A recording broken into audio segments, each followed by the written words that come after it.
Scenes from everyday life in the Gaza Strip, just before the 2014 Israeli bombardment. This isn't documentary, but more film poem, part of artist Rosalind Nashashibi's entry for this year's Turner Prize. The fact she had to shorten the trip because of the conflict made her experience there particularly tense.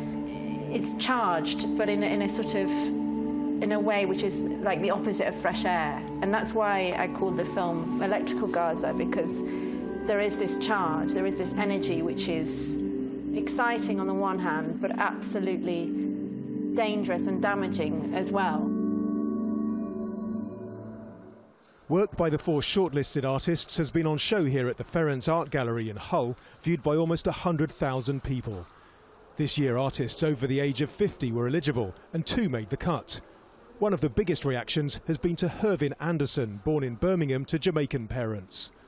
His work, like all people who have families from all over the world, is about trying to visualize or see how you can use art to find sort of the third party, or to find something else that talks to you about not just literally where you're from, but about this third party, which is through painting, to create a sense of place that he can find as well. And the oldest here at 63 is Lubaina Hamid. Her work directly references past events and famous British artists through pottery pieces, large cutout figures and more. How to tell the story of the slave trade without depicting bleeding, dying Africans.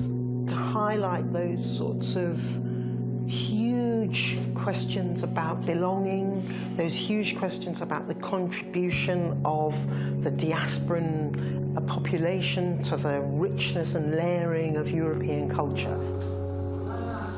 The juries called this a serious collection for serious times. And this work by Andrea Büttner is part of her reflection on shame and poverty in society. Büttner mixes woodcuts like this one called Beggar 2016 with historical photos and large etchings based on fingerprints on the screen of her smartphone.